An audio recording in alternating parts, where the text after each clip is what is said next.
Good evening, everyone. Time now is 5:32. We call the Leesburg City Commission meeting to order. If we could all stand for our invocation and our pledge to the flag. Let's bow our heads, please. Heavenly Father, we thank you for this opportunity to stand before your presence. We ask you for your grace. We ask you for your wisdom and understanding that tonight's decisions, God, will be beneficial for all those that are affected by what we do tonight. We thank you for great citizens of Leesburg, our great employees that we will honor tonight, our city manager, this great commission, been able to reside in a great city such as Leesburg, Florida. We pray for our president. We pray for our governor, those who have rule over us. We thank you now for our first responders, those who put their lives on the line to protect the liberties that we so enjoy. We pray for our troops around the world who are fighting for our freedoms. We thank you now for a prosperous and a great city. In Jesus' name we pray. Amen. I pledge allegiance to the flag of the United States of America, and to the republic for which it stands, one nation, under God, indivisible, with liberty and justice for all. Tonight we have no proclamations. We have some special presentations for Employee Service Awards. I turn it over to our city manager and HR director. Good evening, Mayor and Commissioners. Melissa Arriaga, Director of Human Resources. So we will be recognizing some of our employees this evening. We'll start off with our 5-year award employees. Ms. Candy Harper. She is currently a senior planner in the Planning and Zoning Division.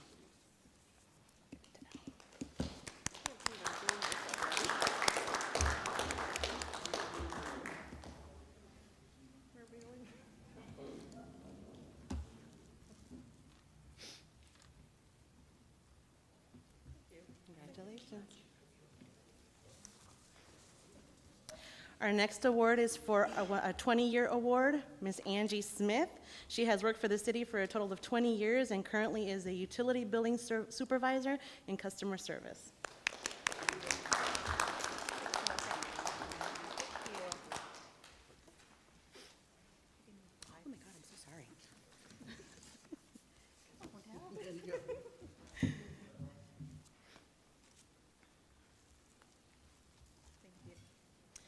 Our next award goes to Mr. Al Purvis. He has been with the city for 25 years.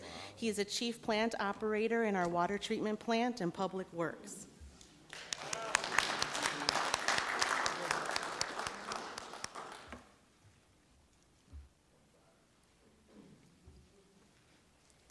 And our last award goes to Mr. Ronald Hancock. He has been with the city for 30 years, and he currently serves as a contract supervisor with the electric department.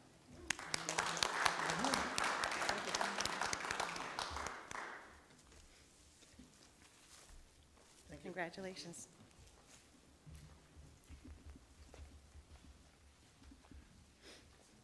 Thank you, everyone. You know that you are appreciated for the longevity here at the city of Leesburg. Number 4 is our public comment. This section is reserved for members of the public to bring up matters of concern or opportunities for praise. Issues brought up will not be discussed in detail at this meeting. Issues will either be referred to the proper staff or will be scheduled for consideration at a future city commission meeting. Comments are limited to 3 minutes. Do we have any public comment tonight?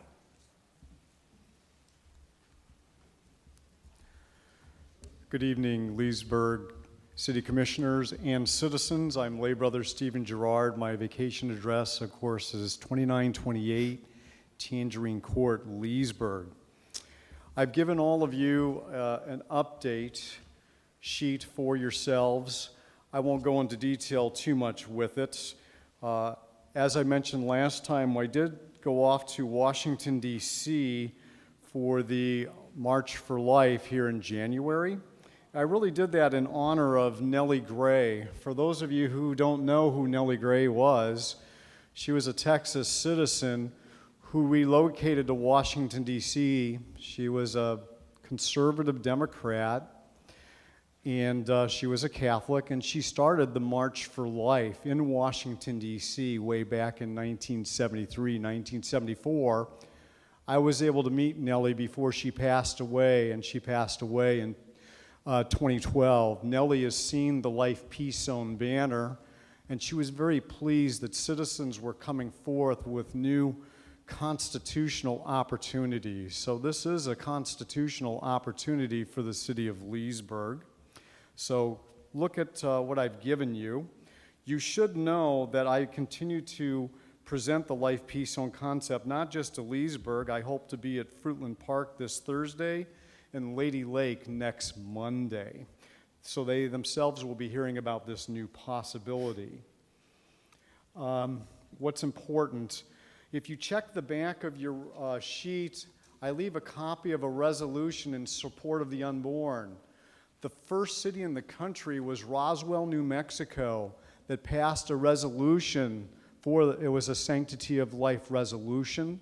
So I'm leaving that for all of you because maybe you want to delve into that new possibility here in Leesburg. A resolution is effective. It doesn't carry the strength and weight of an ordinance. However, it does set the tone that Leesburg would want to move in this new direction, and it is a good marketing approach. Finally, I would just like to say I interacted with churches in the community, and all of you, if you'd like to do maybe an upcoming resolution of appreciation to the Father's house, I would encourage it. I've actually attended that church a little bit too. They're going to be celebrating their 25th anniversary here at the end of the month. Pastor Terry, Pastor Tim over there, Pastor Anita are doing a wonderful job, and we'll be out this Saturday getting the grounds cleaned up for that big 25th anniversary. And if God works it out, I'll get to sing a song that I wrote called In Love We Abide. Thank you all. God bless you, and continue to pray for the new possibility of pro-life in America. Any more public comment? If not, we'll move to the consent agenda, where routine items are placed on the consent agenda to expedite the meeting.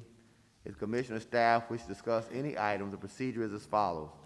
Pull the items from the consent agenda, vote on remaining items with one roll call vote, and discuss each pulled item by vote by roll call. Are there any items the commission would like to pull tonight? Got a 5B3 and 5C3. Any other items? I'd like to pull. I have a couple. Yes, sir. 5B1, 5B1A, 5B1B, and 5B1C.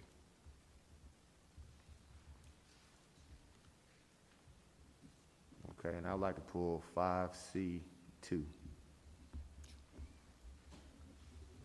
Ms. Angie, you get all those numbers? sir. Okay, all right. Motion to approve the remaining items. So moved. Second. Moving to properly second. Roll call, please. Commissioner Connell, Yes. Commissioner Roebuck, Yes. Commissioner Burry, Yes. Commissioner Peterson, Yes. Mayor Christian. Yes. Our first item was 5B1A. 5B1A. So resolution, I'd like to introduce it, please. I'll introduce House Bill by title only.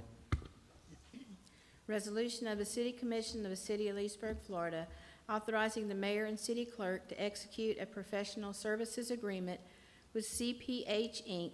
for the design of the Market Street Festival Street as part of downtown improvements for an amount not to exceed $207,972 and providing an effective date.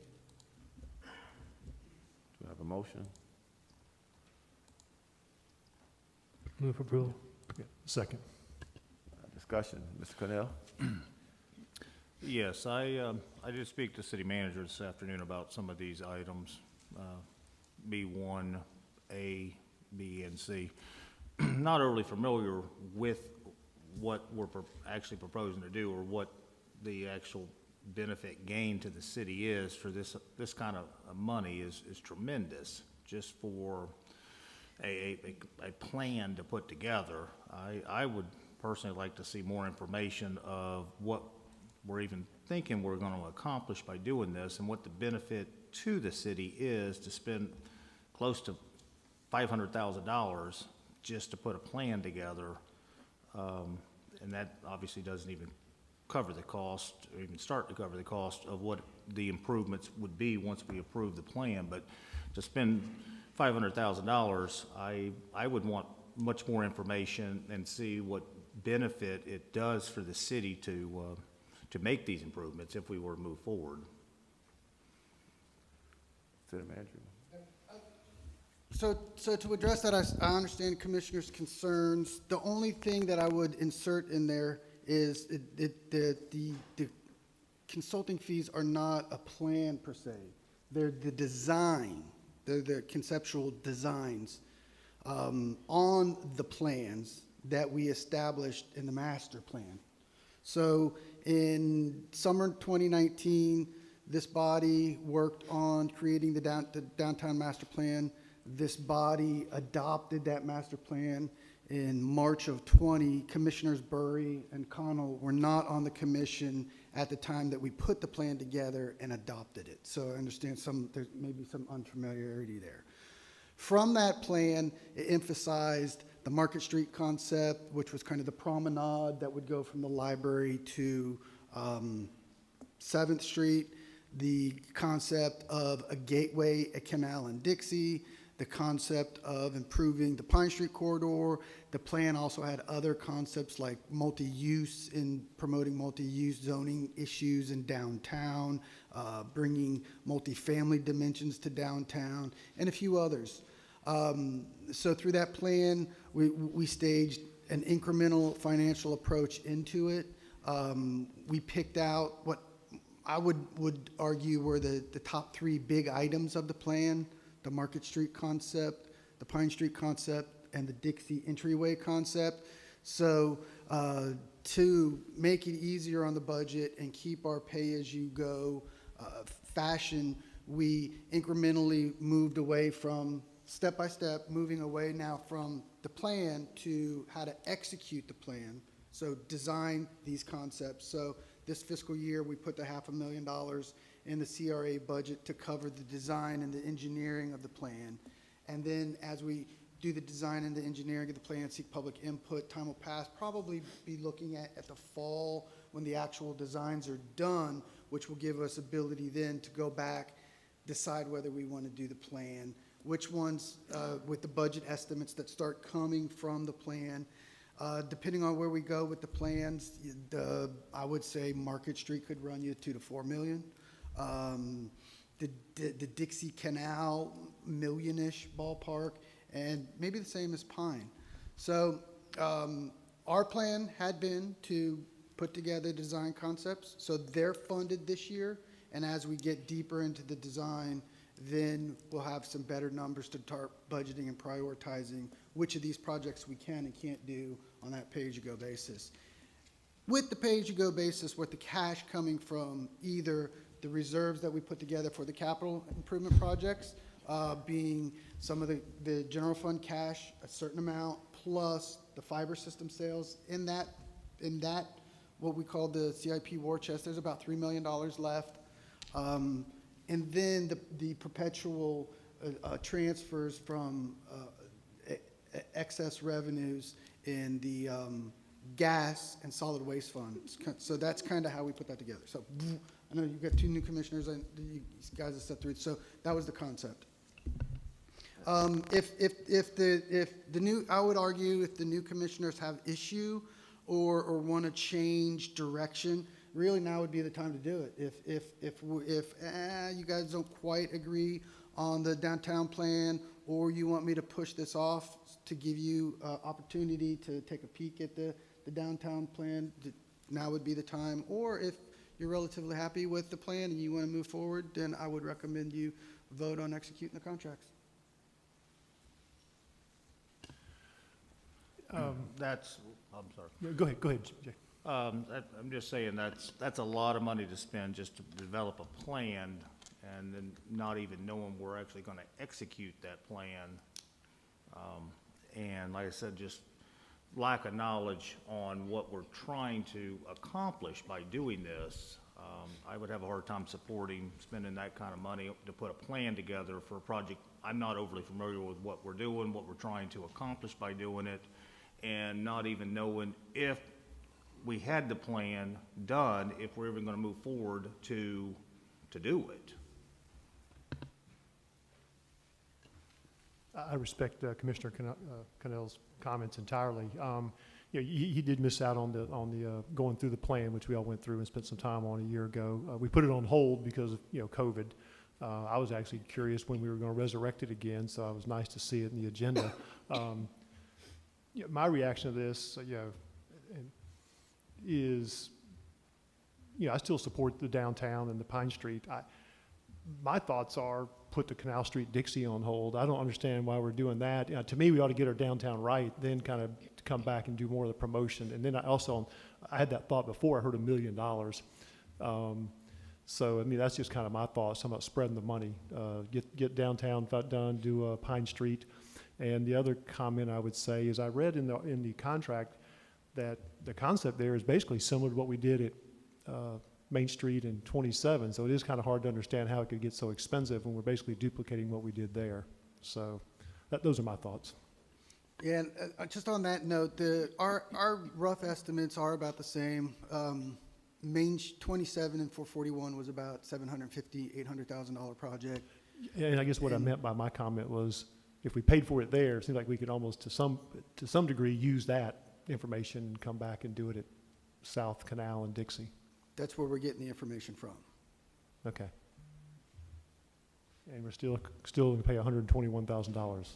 You got to redo the design in a different Okay. location. So surveying, all Okay. that has to, you just can't transfer that to Right, this. I realize it's not that simple. So in summary, my comments are, I wouldn't mind putting the Canal Street Dixie on hold and focusing on getting our downtown and Pine Street fixed up, and then promote it at the intersection, encourage more people to come downtown. That's just my thoughts. Commissioner Burr, I know you kind of weren't here when we voted to do this. You got any comments? Well, I was sitting on that side when y'all were talking about it. It's a lot easier to sit out there, so. But I think being the liaison to the partnership is all in with this, which consists of a lot of business owners from the downtown area.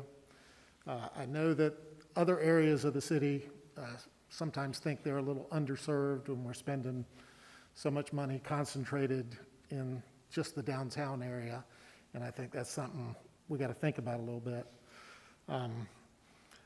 I don't have any strong negative impulses. I think we have to move forward with our downtown. We're kind of all in with getting some things going at Lee School. I just think it's a good time to make the investment in making it better. So that's my position. Thank you, sir. Mr. Roebuck. Yeah, so I definitely agree with Commissioner Peterson on the idea of let's push off the Dixie Canal Street project. And now, it probably is a project that needs to be done eventually, but you're talking about probably $7 million of total projects here. And I think we know that the commission is going to look a lot different by the time $7 million of projects are done. So I'm a little hesitant for us to design something with the idea that we might not start it for 4 or 5 years because they might not want our design anymore. So I think in addition to the cost, we're biting off too much at once. I want to see the improvements made, but I'd prefer to see, in my ideal world, it would be one project at a time. My kind of rank order, it would be the Pine Street project. When you look at the pool and everything that's going on there, and then where we've historically spent money, that area clearly needs the investment the most. Then Market Street, which I also think is a really important project, but that would be second, both because of the total cost, that's going to be a big one. And then a distant third would be the other. So I guess to sum up, if I had my preference, we'd only approve the Pine Street one, but I could probably also go along with doing the Pine Street and the canal, or the Market Street, but not canal. Okay, and I kind of agree with what we're hearing tonight. Commissioner Cornell is right on point. It is a lot of money. We still have to survey it no matter if we do it today or to do it tomorrow. We still have to survey it. So, and I'm like Commissioner Roebuck. I guess we're expiring, so I don't want to approve something that won't get built. So I really would like to see us approve at least 2. And I'm good with the Market Street and Pine Street, Al. And we can wait on the Canal Dixie. Next commission can pick this up and run with it, or if you get $7 million from somewhere, maybe you'll speed it up, but Al, you've been a wizard, so maybe you can find it, but I'm good if that's what the will of the commission is. Any public comment? I know our partnership director is here and our Center for the Arts director is here. Hey, any comments from you ladies? Okay. All right, we'll go 5B1A. We'll do that one first. And that's a resolution. Did we introduce that one? Yes, sir. Okay. We have a motion second? Yes, sir. Okay. So we'll do roll call. Commissioner Roebuck? This is just A, correct? Yes, sir. No. Commissioner Burry? Yes. Commissioner Peterson? Yes. Commissioner Connell? No. Mayor Christian? Yes. 5B1B is a resolution. That's been introduced as well. Yes, sir. Okay, someone like to introduce that one, please? Introduced has to be read by title only. Resolution of the City Commission of the City of Leesburg, Florida, authorizing the mayor and city clerk to execute a professional services agreement with CPH Inc. for the design of the South Canal Street and Dixie Avenue entryway as part of downtown improvements for an amount not to exceed $121,495 and providing an effective date. Do you have a motion? Move approval. Second. Any discussion? Roll call, please. Commissioner Burry? No. Commissioner Peterson? No. Commissioner Connell? No. Commissioner Roebuck? No. Mayor Christian? No. 5B1C is also a resolution. Someone like to introduce it, please? Introduced has to be read by title only. Resolution of the City Commission of the City of Leesburg, Florida, authorizing the mayor and city clerk to execute a professional services agreement with CPH Inc. for the design of the Pine Street improvements, conceptual and engineering services as part of downtown improvements for an amount not to exceed $85,100 and providing an effective date. Do you have a motion? Move for approval. Second. Discussion? Roll call, please. Commissioner Peterson? Yes. Commissioner Connell? No. Commissioner Roebuck? Yes. Commissioner Burry? Yes. Mayor Christian? Yes. Our next item, which, Andy? 5B3. 5B3 is a resolution. Someone like to introduce it, please? I'll introduce. It has to be read by title only. Resolution of the City Commission of the City of Leesburg, Florida, authorizing the mayor and city clerk to execute a construction services agreement with a guaranteed maximum price, GMP, with Evergreen Construction Management, Inc., for construction of the Leesburg Teen Center in the amount of $2,406,500 and providing an effective date. Have a motion?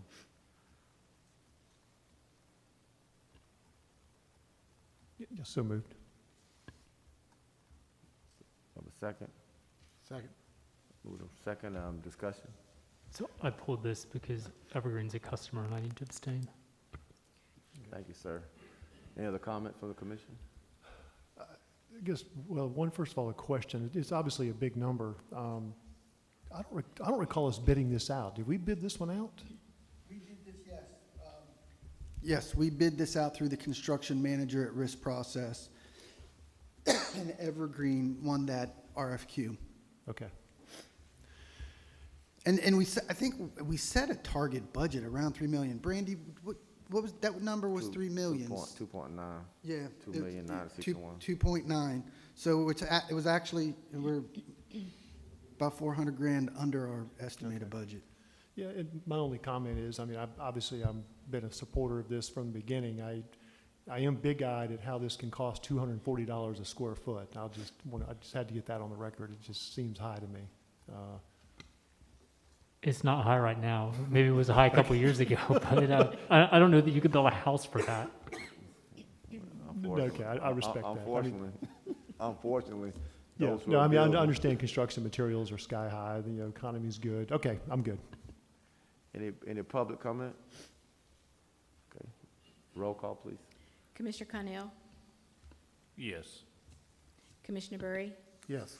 Commissioner Peterson, Yes. Mayor Christian. Yes. Next item that was pulled, 5C2. 5C2 is a resolution. Would someone like to introduce it, please? Introduce, ask to be read by title only.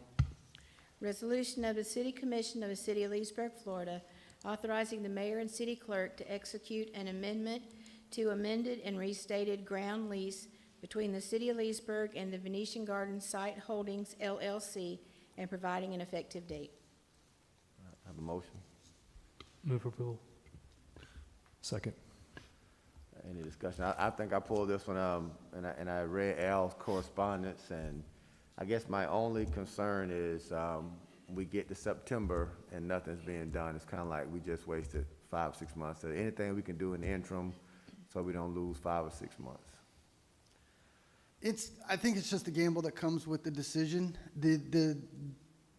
I think we stay with Mr. Boyd and his group, or we cut bait. If we cut bait, I tried to outline what I think the process is.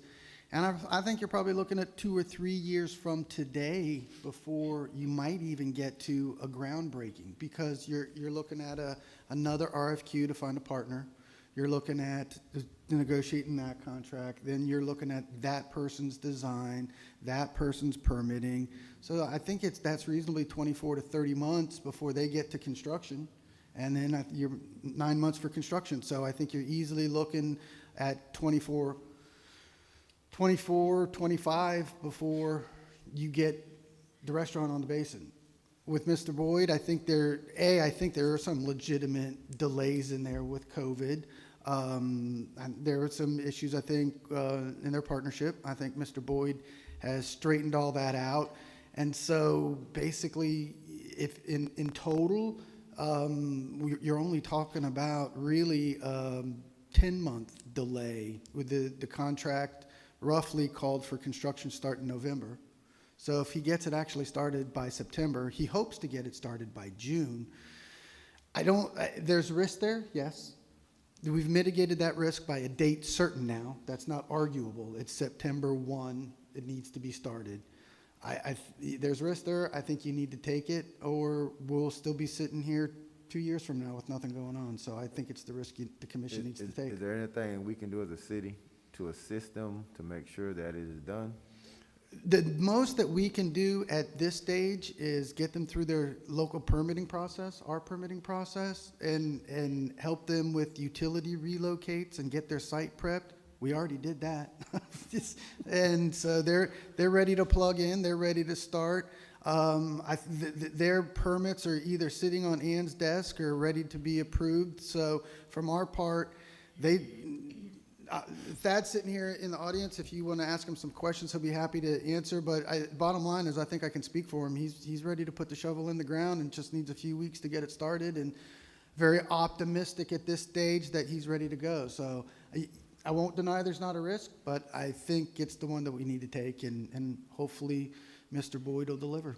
Okay, thank you, sir. Any commission comments? I was just going to say, I think it's reasonable with COVID and the impact on restaurants.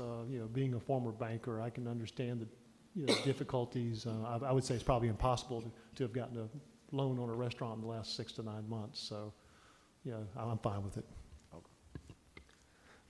I'm also okay with it. I would just suggest maybe that if ground hasn't been broken by August 1st, maybe we get that RFP ready so we don't lose any time come September 1st. But hopefully that won't come into play, because I really would love to see them The get this going. RFP just needs a little dusting off. Mr. Boyd, you got anything you want to say? They want you to drive this far and don't say anything. They want you to drive this far and don't say anything. Thad Boyd, 1720 Southeast 16th Avenue, Ocala, Florida. Yes, so I just wanted to say a couple things real quick. We currently we've got our Swift Mud permit. All our environmental studies are done. We've got our dewatering permit. We've got our ECR agreement in the works. We've got our permits, like he said, are on the desk. We've spent over $250,000 to this point. All of our civil stuff is done and everything else. And as this man being a banker said earlier, You know, we were literally 30 days away from breaking ground when COVID hit. We had our loans approved and everything, and we actually had our loan pulled. So we kind of had to go back to the drawing board on the financing part, and as he said, it's correct. We're spending about $4.7 million on this restaurant, which is a big number for a restaurant, and huge investment. And with COVID going on and everything else, it's just been, I mean, it's been tough, but we're back on track now. So I appreciate you just working with us, giving us a little more time, and we're gonna make it happen. All right, thank you, sir. Yes, sir, thank you. And the only comment I would add, just piggybacking off of, no, appreciate the comments, Thad. You know, if they don't do this, all the work they've done, the site work, the permitting, it has no value to them. I think we ought to put a clause in this extension that work product is provided to us.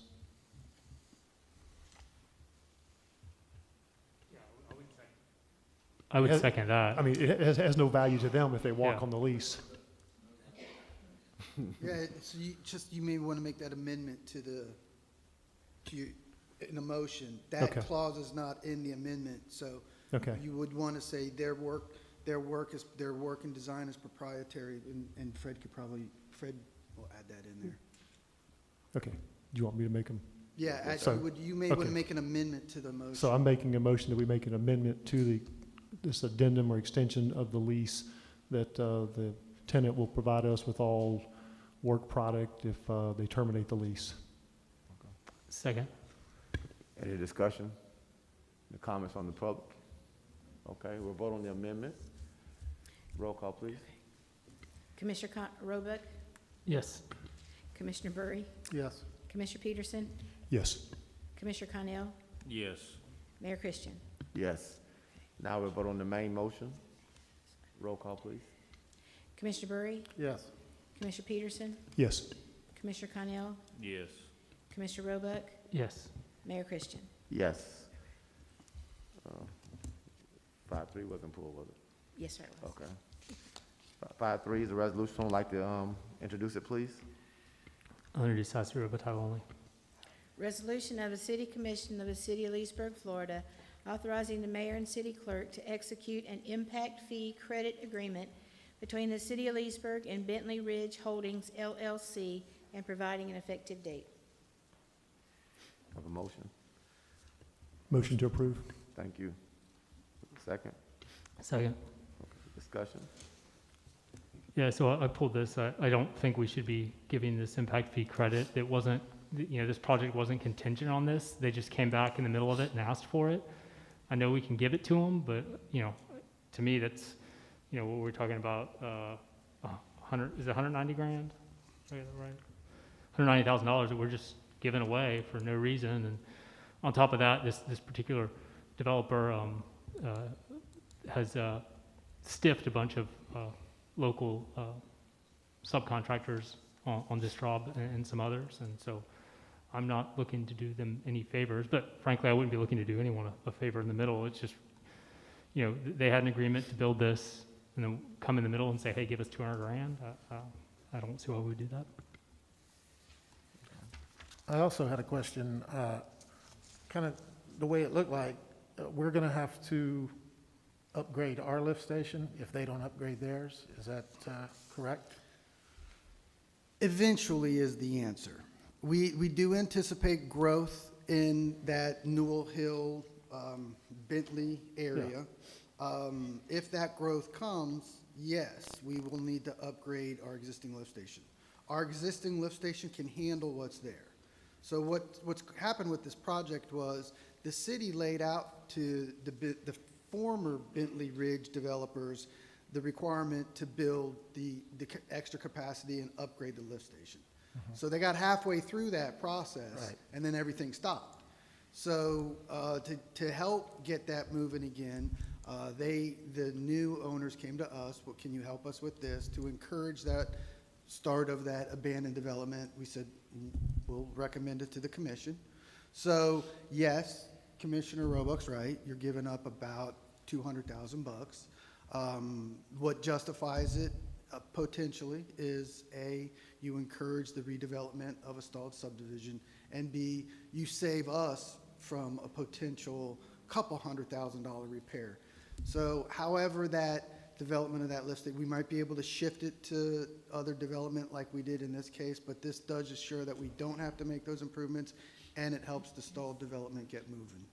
So you're giving up $1.90 and hoping that that development will cover the cost of the lift station. We had a big, The non-Bentley Ridge development. yeah, we had a big discussion on impact fees, I don't know, what, 12, 18 months ago on the development across from the hospital. And I remember after that discussion, I thought the commission voted, you know, I know it's not binding, but I thought there was a vote by the commission to no longer, to set precedents, no longer do impact fee credits and stop this request. You did. We did, or You did have that Okay. vote. You said, we don't want to ever give we don't want to waive impact fees. That's Yeah. different than the credit. And when that developer came before, that's different than, and here's why, okay? It's significantly different because that developer who asked for, I don't know, the 2 million or so in impact fee credit wanted a credit. In staff discussions and during that commission debate, we informed the commission that in fact, we offered the developer this type of deal. If you make an improvement that, because generally, you know, the city will make those improvements and we do that with your impact fees, or you do it and then we don't have to. So that's the quid pro quo. So that developer where you guys emphatically said, no impact fees, that's not this deal. This deal is a quid pro quo. So it is different. Credit is different than waiver. It's still giving up some cash. right, and the only reason I brought that up, I mean, it wasn't binding, obviously we could vote to do this, but the big debate at that time was, if we do it once, the requests are gonna start coming in the door, you know, over and over. That was the big discussion I remember on the subject. That's correct. And again, it's balancing the waiver versus the credit and the spur of the development. So, and remember, and that's clear, there is no waiver. If you waive, as an incentive, general fund needs to pay that. In this case, it's the credit. That developer is making a public improvement that we're taking over as the payment. And that was my other question. After this happens, who owns the lift station The then? city. Okay, so So it's our it's a responsibility then too. I mean, sometimes you get these deals and it's a wink, wink public improvement, but this is a bona fide public improvement. So are we assured that the improvements to the lift station will meet the standards of what we would do if we were to improve our lift station? I don't want to. Yes. I don't want to Yes. give the credit, have him do it, and then it We'll not be- be up to snuff and us have to go in Yes. and redo it. Before they're issued permits and these type of things to do that work, we review what they do and we inspect what they do. But hold on, don't they have to do this whether or not we give them the credit if they want to build their project? Yes. And that's what we're missing here, I think, is That's it. they have to do this if they want to build their project. The old developer agreed to it, they've agreed to it, so it's not like, don't give them the money and then we get something less. They have to build the same thing no matter what. And, I mean, I'm about as pro-development as anyone in the world, but right now, you don't need to be giving away things to developers. This project is going to get done. Well, I say that. This project is going to get done. I have severe doubts about whether its developers are ever going to do anything, given their track record, but that's neither here nor there. I voted to approve the project because I don't care who does it, but, yeah, it's a handout. I agree with Dan. The only thing that got my attention at all was what Jimmy was referring to, the saving the city money, and I didn't understand that clearly. But if that's not, you know, and you kind of qualified that a minute ago, so if that's not black and white, I'm going to be with Dan on this one. Ms. Cornell, anything? Are you in? I did have a conversation this afternoon with the city manager. It was my understanding if they do not put this in, that we're looking at 450 to 550K to improve our existing lift station. If they put this in at the 190,000 versus we waive the impact fees, we would not have to come out of pocket to improve our existing lift station, that the station they're putting in would cover that. So if that's holds true, we would give away 190,000, but we would say potentially 450 to 550 minus out the 200, so we'd be $200,000 to $300,000 to the good by making this agreement. I mean, am I correct on that, Al? I mean, it's semantical. You're giving up $1.90. And it's questionable who would make the improvements in the future. We would spin it so that the developer would. It's not guaranteed, but that's where we would move towards. So the win would be, the ultimate win would be you say no, and the developer completes and does the project. And they absorb the cost, they fix the lift station, they spend the $400,000, and we get the $1.90 in impact fees. That's the ultimate win. That's how it's set up. The middle ground is, I want to make sure they improve and do the development because it's been stalled. Okay, so we'll give up $1.90, but we're assured that we'll never have to build a lift station. And then C would be, they default, they don't do anything. This puts them over the edge, kind of what Commissioner Roebuck is saying. And then D would be, it sits around, nothing happens until development's a start, and then we start anew. So everybody's right in what you said, but it's just how much do you want to gamble? Well, getting to Dan's point, I mean, does he have to do this in his, I mean, Yes, okay. yes. And he knew that he from has the to- get-go. This is When not he bought new. when he purchased the development's approvals came with oversizing and improving the existing lift station because the existing lift station cannot absorb significant more capacity. That's a little different, you know, I mean, if he knew he was supposed to do this, I don't see, as Dan said, why we are waiving or crediting our impact fees to help with that. No, to get back to what Commissioner Connell brought up, because I think it's a good point, is if they don't do this project, do we have to update the lift station? We do, Cliff. Cliff says yes. I thought the lift station was at a capacity where it can sit still for a little bit because it's pumping the existing flow. Cliff Kelsey, Public Works Director. Yes, sir. The lift station that's currently there that we own is one of the oldest in the city, so it's just due for updating. How much? $450K to It's going to cost $550. us $450K to upgrade it. Yes, sir. And And there's so one, if this project, so now, okay, so then I explained it incorrectly. So if this project doesn't go, so now this puts a new spin on it. So if this project doesn't go, we're going to have to spend $450K to upgrade that lift station. correct.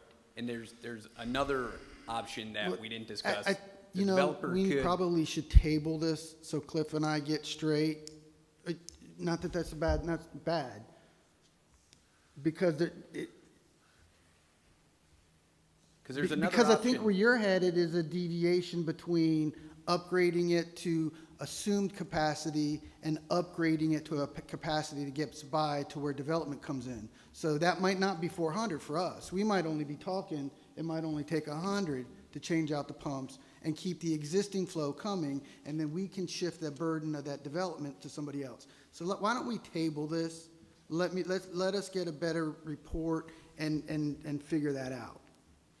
Because your answer to yes, it will need to be done, is configured on the capacities that we anticipate in Bentley and Newell Hill. Even at current capacity. Correct. Yeah, but that's where we disagree. At current capacity, it might not need 400 because we might not need to upgrade it. A motion to table. Second. Moved and second to table. Roll call, please. Commissioner Peterson? I'm voting yes to table. Commissioner Connell, Yes. Commissioner Roebuck, Yes. Commissioner Burry, Yes. Mayor Christian. Yes. Item 6B is first reading. First reading. Fred, do I need to abstain from this one on the first reading? There's no vote, so there's nothing to abstain from Okay. tonight. Item 6B1 is an ordinance. Someone like to introduce it, please? I'll introduce and ask to be read by title only. Thank you. An ordinance of the City of Leesburg, Florida, vacating 212.38 plus or minus feet of right-of-way and consisting of approximately 4,884 square feet, generally located on the east side of Barrett Avenue, west of lots 15, 16, and 17 of the Harlem subdivision of Leesburg, Florida, and providing an effective date. Only comment I would say, this is property owned by the CDC, and the right-of-way goes right in between two houses. And one of the residents having some major problems with the residents who are literally parking beside her bedroom. She calls the police, and she's getting cursed out. So the CDC is asking that we just have a variance so we can put a fence so that the lady can sleep in peace. So I wish it was a one reading only, but we'll come back. But that's kind of the purpose of the vacation. And if you look at, I think the maps inside, it'll kind of show you how the road, the right-of-way goes right between the houses. Any other comments on that one? The right-of-way goes right through the houses. Yes. Right? Yeah, and so wanted to construct a fence, because what's happening on the west side, people are actually using that as a cut-through, and they're cutting through this property, going to the retention pond over the church. So when the police are trying to uphold the law, you got traffic that's going through, and most of it illegal. So the tenant is an older lady, so they putting logs up, logs get moved. She calls police. Police, of course, can't do anything because the right-of-way is right in the middle of their house. So that's the purpose of this vacation. That item will lay over, and 6B2 is also a first reading. Would someone like to introduce it?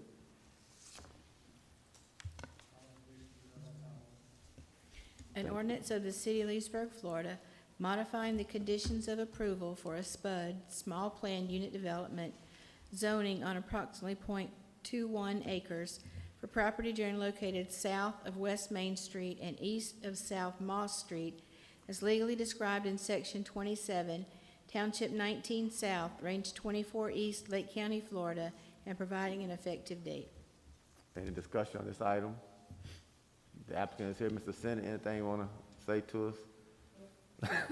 I did have a question about the multifamily. Yes. It seems like an awful small parcel. How are we going to do multifamily there? See, he told you to say something. I'm Tim Sennett.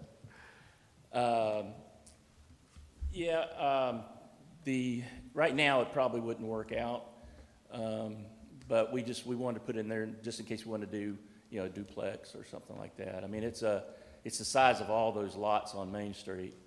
Or this one might be a double one, I can't remember which one's which, because I'm doing two of them. No, that's a single lot. So it's like 65 by 100 and something. That's what most of the duplex lots are. Okay, no, I'm just curious. I don't have a problem with multifamily in 'Cause- that particular 'cause it's- lot. I just Right. curious. Well, it's R2 now, or it would revert back to R2, because we didn't do anything. They put a sunset on this SPUD for some reason back in the day. So basically, it'd go back to what it was anyway, which would allow that. But we're just putting it in there to clean it up. I understand. Thank you. Thanks. Thank you, sir. Same on the next one. Any further comments? This one will lay over. Item 6B3, also first reading. Would someone like to introduce it? I'll introduce and ask to be read by title only. Thank you. An ordinance of the City of Leesburg, Florida, modifying the conditions of approval for a SPUD, small planned unit development on approximately .43 acres for property generally located south of West Main Street and west of Oakland Street, as legally described in Section 27, Township 19 South, Range 24 East, Lake County, Florida, and providing an effective date. Any comments on that one? I think it's the same issue. Okay, this item will lay over. Item 6B4 4. It's also a first reading. Would someone like to introduce it? I'll introduce House Bill by title only. Thank you. An ordinance of the city of Leesburg, Florida, rezoning approximately .28 acres from C1 Neighborhood Commercial to SPUD Small Plan Unit Development to allow for a mechanic shop for a property generally located north of West Main Street and west of Lone Oak Drive, as legally described in Section 27, Township 19 South, Range 24 East, Lake County, Florida, and providing an effective date. Any comments from the commission? I'm just curious, why are we having to do a PUD to just allow a mechanic shop in neighborhood commercial? Is that just not an allowed use? Or?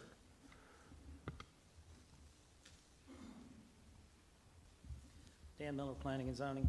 Under the C1 zoning, a mechanic shop would not be allowed necessarily. In this particular instance, we took and did a PUD, and the only uses would be for the mechanic shop and the single family. So we could limit it to those uses. But there's not a whole lot of other ways to do it. It's a one-man operation. Okay, I have no problem with it. It's It a just seemed like a minor change to go through this whole process, but I guess Yeah, you have to do it, you have to do it. And under the C1, it doesn't really work there, but given the specifics of this location, it's 100 feet from West Side and 100 feet from Main Street. There's a cemetery on the north side. You know, the biggest, it seemed like it would work out as a small operation. Well, I guess I'm having an issue with it, being that the school is right next door to this. Only thing separates is a PVC fence. So if you work on a motorcycle and you got kids trying to learn math and you're revving up your motorcycle, and I know the church had a long petition. Looked like it, it was past planning and zoning, but unfortunately, I sold the building to the church and the house to the people next door. Right. But I'm really concerned about a motorcycle shop beside a school. We asked the same question when he came in, excuse me, and he's, actually, he works on motorcycles now for his friends, so he's doing it right now. And that was the reason we felt we were able to push it forward. Obviously, the commission has a final decision, but there was some concern about the noise, and since he's a one-man shop and only works on one motorcycle at a time, if you want to put something in there Well, can he to turn that into a effect, we four-man could do shop? that as well. I mean, can we stop him if he turns into a four-man shop next week, and then there's 12 motorcycles being worked on? That's the weakness in here, yes, sir. Yeah, That's we've exactly approved it, then, the commission gets the complaints from the neighborhood or the school saying, we approved a one-man shop, but now it's a 3 or 4-man shop. That's And at correct. 12 o'clock in the afternoon, we're testifying motorcycles all day long. Then we got a conflict. My job should That's be to correct. try to avoid conflict. And it seems like no matter how we look at it, it's gonna be a conflict with a motorcycle shop, whether it's a one-man or two-man motorcycle shop with an existing school. Will we do this in another part of town, if it's Leesburg High School, we will let somebody put a motorcycle shop beside the math tutoring lab. So that's really my concern. Sure. I rode by again today, and it's a PVC fence that separates the school from the shop. And so that's real my concern. Correct. So I don't know, I know the pastor and the church members had a lengthy objection. I'm sure it was all the members of the church, but you got another church that's gonna be constructed right behind it, probably soon. So you have 2 churches with a lot of people in a school. So, that's just really my concern. And I don't know, doing plans, if you had a chance to talk to them and try to work this out, but it just seemed like it would be a major conflict. Okay. Hey, any public or other commission comment? So that item will also lay over, and have no non-routine items, information reports. There's non-city attorney items. Nothing tonight, Mayor. Thank you, sir. City manager? I do. Before you, at the last meeting, and I tried to get this in the packet before its distribution, but it's been in flux. Excuse me. And obviously, this is about the commission redistricts. So at the last meeting, we quasi-approved the map that was before you, this one. However, I pulled up the wrong map at the last second. So what you actually said you liked was this map, but the one parcel that's the villages would be in District 2. So that's green and it's yellow. But basically, this is the composition, and it had the demographics that were attached to it. where it was reasonable based on population. Commissioner Christian, or Mayor Christian, brought up the concern that the problem with population only was there became a large disparity in the number of voters. And so those demographics showed that. So my charge was, let's not do the approval of the districts this week, but we set public hearing for, I believe, the 22nd. That will give us about a month to put together a new map. So before you is a different proposal. And this proposal at Mayor Christian's request was to really focus on trying to create a majority-minority district in pursuance with the lawsuit and some other issues. To do that, you have to make that district look like it is now, because essentially the highest percentage of African Americans lives essentially in 2 census blocks, Carver Heights and kind of the Pine Street corridor. Those 2 census blocks are about 88% African American. Around those blocks, the number drops to about 44%, 24%, and then a lot of districts where there's none. So to get a majority-minority district, you've got to link those 2 areas. So that's what this map does. While district number 1, which would be the majority-minority district, is reasonably compact and contiguous, the problem becomes districts 4 and 5 and how you split remaining votes, which I'll call kind of the Shoreline Drive, Beverly Shores area. So to make that work, everything's got to snake around Newell Hill and split that area. So those kind of start looking like funny districts. If I can summarize comments, because Fred and I talked about this, I think our comment was, on the map, it looks ugly and challengeable. And the other map was a lot compact and more contiguous and fits the redistricting plans a little better. But in order to serve the purpose of creating that majority-minority community, and because there was a lawsuit that was there, this one becomes, we both thought, A, defensible, and B, we thought politically acceptable, because not only does it get the majority-minority district, it pretty much stays with all the principles of the districts that we talked about before, where Commissioner Connell stays in 3, the Villages goes in the new District 2, Commissioner Burry keeps 5, Commissioner Peterson gets 4, and then when the new cycle of election comes up, you've got 1, which will be vacated by termed out Mayor Christian, and 2, which would be a new seat as Commissioner Roebuck's at large. So it basically does the same thing. The other bridge that is a little bit of a derivative in that is, instead of going by population, if you look at this chart, this is the and it's not even registered voters, but it's those who are 18, those who are eligible to vote. We break the districts down by that number. And what we find is we can make it spot on as far as those 2 big criteria. Criteria number 1, make sure that you don't go plus or minus 3% of the average in a district. So in English, what's that mean? Each district, if you calculate the number of people over 18 in the city of Leesburg, is 20,082 divided by 5. Each average district needs to be 4,016 people.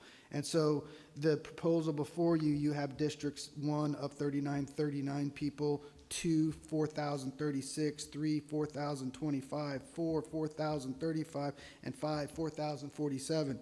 So those are really tight. So the range of discrepancy shouldn't be plus or minus 3% of 4,016, and our range is negative 1.93, being the biggest range in District 1 of a little bit under 4,016, 3939.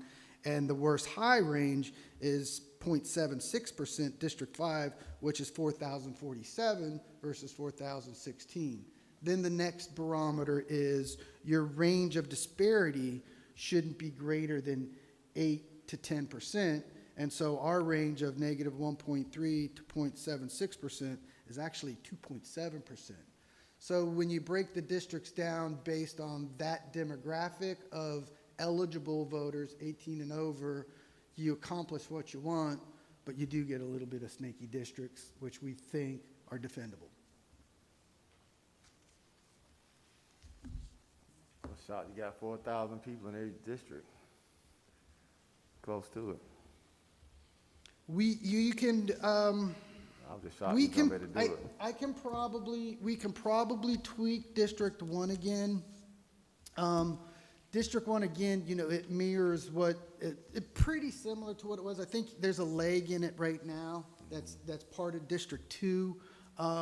You could probably sneak a couple of more people in there.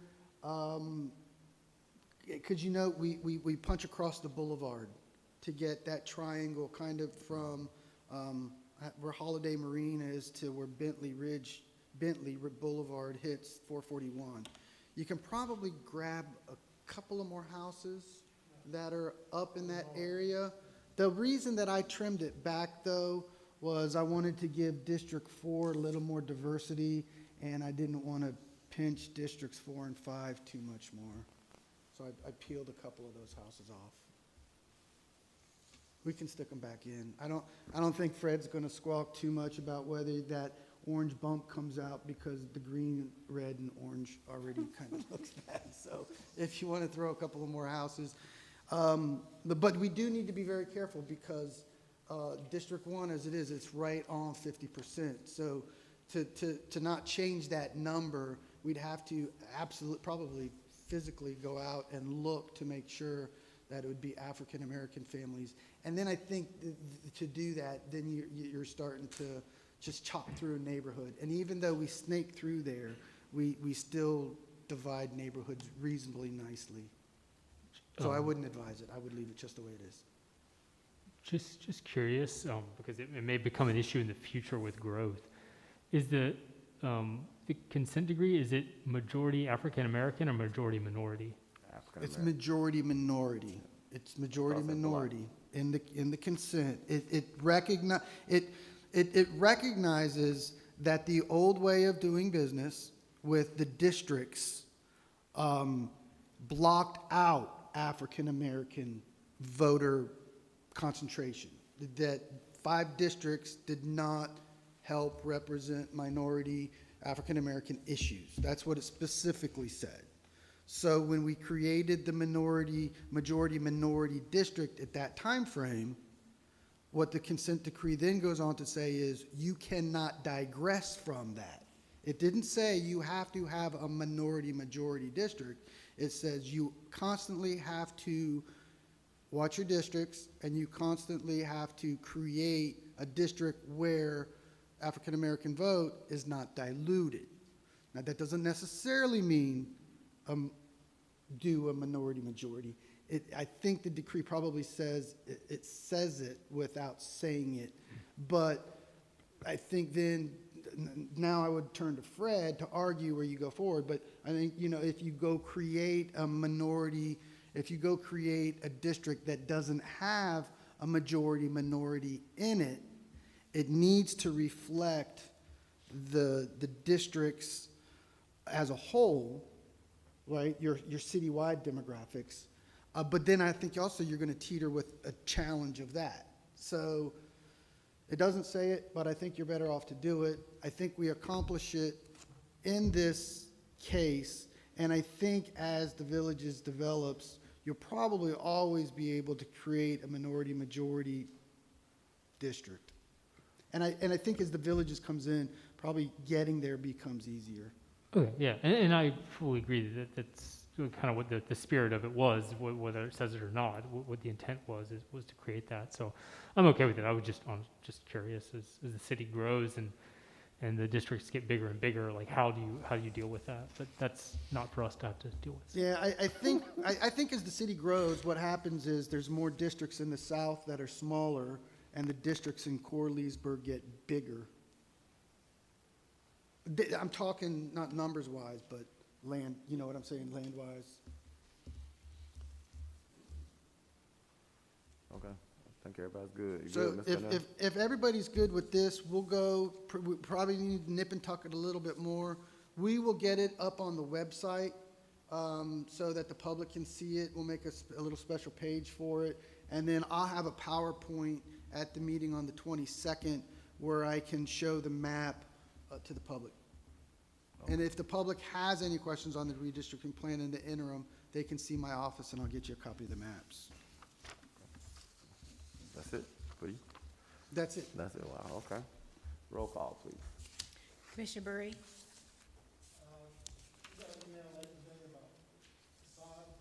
Oh, yeah. Yeah, the facade grant got sideways, because we didn't put a whole lot of money into it for 20, and then it got sideways because of COVID. So we were halfway kind of through a review process internally, then COVID hit, then kind of the world stopped. We are now getting back to that. In fact, I spoke with Dan about this about a week ago and firmed it up today. Our new planner has helped tremendously with a couple of other things, so we're shifting that to her. And I hope, probably not the 22nd, but your first April meeting, we'll have some recommendations. We have about 50 grand in each of the 3 CRAs to fund projects. The big one, I think the downtown CRA probably has the most projects that won't get funded. But my goal is to April. Did you talk to Myron, though, Leggett? Because he sent the email. I did not yet, Okay. but I would get with him. Commissioner Peterson? I was just going to comment that I attended, I guess, a week ago Sunday, the Big Ten, NCAA Division I softball tournament. I was out there Sunday afternoon. Beautiful day. Talking with Allison Strange, she was who put it on. She was extremely happy, pleased. Said the feedback from the people participating was just great. I want to compliment the rec department. The facilities look great. Public Works, Cliff, for fixing the road coming in there, and then Center for the Arts and the partnership were out there with food trucks and drinks. It was a nice event. Great event for Leesburg. Unfortunately, they didn't promote it very much, I guess, because of COVID restrictions. So the crowds were kind of small, but it was just a great event. Good for Leesburg. Commissioner Connell? Nothing at this time. Commissioner Roebuck? Nothing tonight. Mayor Christian? Just 2 things. Al, in the future, maybe when someone's coming to ask for $190,000 credit, that make sure they're here. That'll help me vote yay for them, or nay if they're not here. So they were here. Okay, good. And also, just on Friday night, the Black Tie Gala, I want to thank the city of Leesburg and the sponsors who supported it. It was a great event. Our city manager and our chief, we honored some great people here in Leesburg. So I just wanted, the event was nice. Everybody felt real comfortable. I don't know if people were just excited to get out the house and get around people, but I think we did it in a very safe manner. Social distancing was there. People had masks on, so I think people felt very comfortable. So once again, I want to thank the city. We moved the festival to March 20th just due to the weather. So expect the same excitement and safe social distancing. So please be safe. Understand that there are more shots available. Met with the CDC, met with the hospital personnel. So we're working real hard, try to get more people in Leesburg vaccinated. The hospital is working to make sure that we're able to vaccinate as many people that would like to be vaccinated here in the city of Leesburg. So please be on the lookout for press releases, and if people want the shot, please call your county commissioner and the hospital to let them know, hey, we got people that want it. So I think the more interest they see, they'll push a little harder. So so just make sure that we stay safe. That's all I have for tonight. Motion to adjourn.